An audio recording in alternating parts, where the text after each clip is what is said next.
안녕하세요. 박용덕입니다. 2024년 제35회 공인중개사 시험 대비 핵심 비교 정리 28번입니다. 핵심 비교 정리 프린트는 네이버 카페 박용덕 박사의 부동산 여행에서 다운로드 받을 수 있습니다.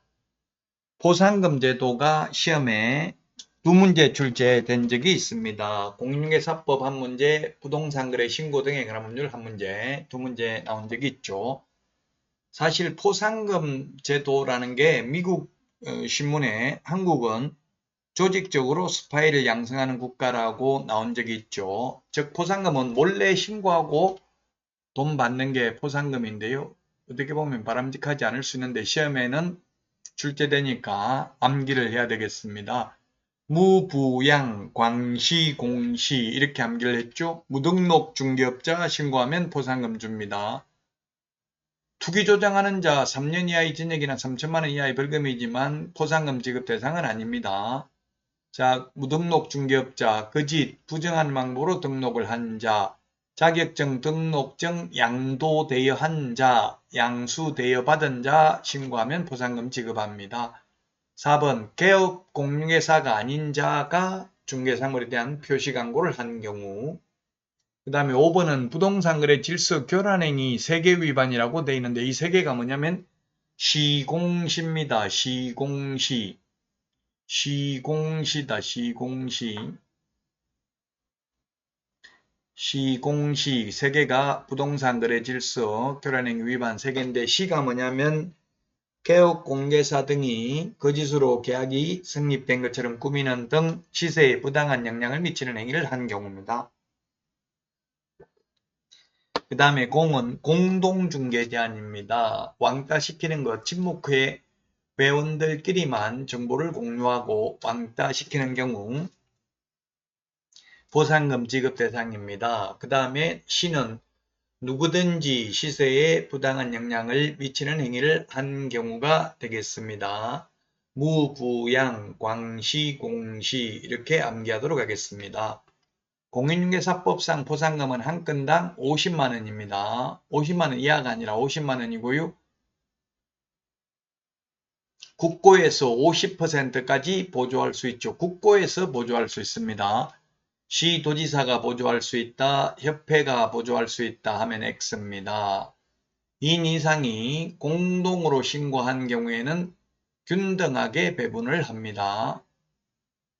2인 이상이 공동으로 신고, 2명이 예를 들어서 같이 왔다면 각각 50만 원 주는 게 아니라 25만 원씩 나눠줍니다. 다만 배분 방법에 관하여 합의를 해오면 합의된 방법에 따라 지급합니다. 합의 X 이 말은 합의를 해오면 균등하게 배분하는 게 아니라 합의된 방법에 따라 지급한다. 2명이 와가지고 1명은 40만 원 받겠다. 나머지 1명은 10만 원 받겠다고 하면 그대로 지급합니다. 어쨌든 국가기관에서 나가는 돈은 50만 원으로 정해져 있다는 이야기입니다. 따라서 만약에 2건 이상이 접수됐다면 여러 건이 접수됐으면 1명이 접수해가지고 돈 먼저 받아갔으면 뒤에 접수한 사람은 받을 수 없습니다. 최초로 신고한 자만 보상금 받을 수 있습니다. 보상금 지급 결정일로부터 1개월 이내에 보상금을 지급합니다. 1개월 이내입니다. 공인중개사법은 1개월 이내고요. 부동산 거래 신고 등에 관한 법률은 접수된 날로부터 2개월 이내에 보상금을 지급합니다. 자, 그 다음에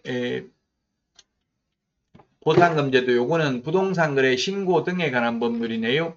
거짓, 해임, 허가 이렇게 암기하도록 하겠습니다. 거짓, 해임, 허가, 거짓, 해임, 거짓, 해임, 허가, 거짓, 해임, 허가 이렇게 암기하도록 하겠습니다. 첫 번째, 부동산 거래 신고를 거짓으로 한 자는 10% 이하 과태료죠. 100분의 10 이하 과태료.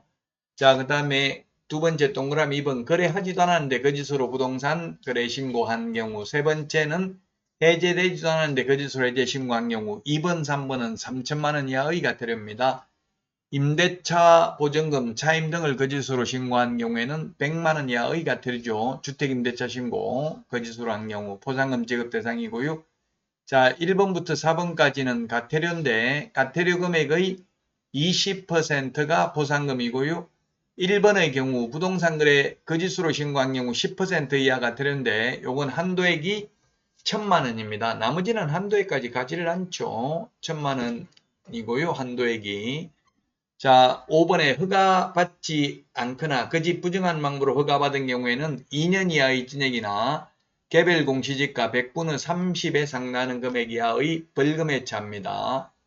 자, 그 다음에 6번 허가받은 목적으로 사용하지 아니하면 이행강제금 취득가격의 10% 범위 내에서 대통령령으로 정하는 금액을 부과하죠. 방치하면 10%, 임대하면 7%, 이용 목적을 변경하면 5%, 기타 7%를 부과합니다. 대통령령의 개별 기준은. 자, 5번, 6번의 경우 보상금 50만원입니다. 1번부터 4번은 과태료 금액의 20%라고 했죠. 공인중개사법은 결정일로부터 1개월 이내인데 부동산 거래 신고 등에 관한 법률은 접수된 날로부터 2개월 이내입니다.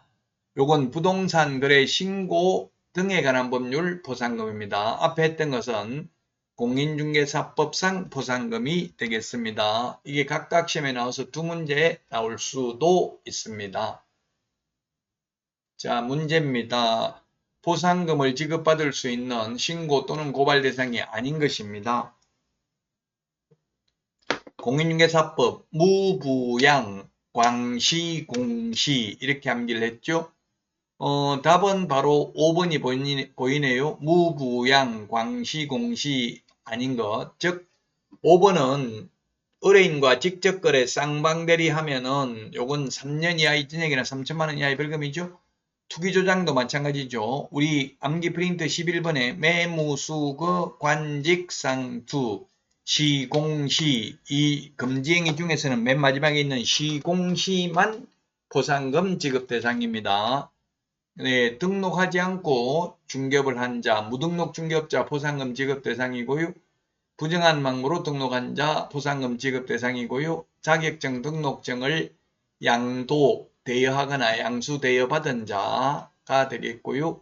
그 다음에 무부양, 광시, 공시, 개공 아닌 자가 표시광고를 한 경우 그 다음에 시공시죠. 이게 개업공개사로부터 부당한 이익을 얻을 목적으로 거짓으로 거래가 완료된 것처럼 개업공개사로서부터가 아니고 개업공개사로서 부당한 이득을 얻을 목적으로 거짓으로 거래가 완료된 것처럼 꾸미는 등 중개사물의 시세에 부당한 영향을 줄 우려가 있는 행위를 한 자 3년 이하의 징역이나 3천만원 이하의 벌금이고 보상금 지급 대상입니다.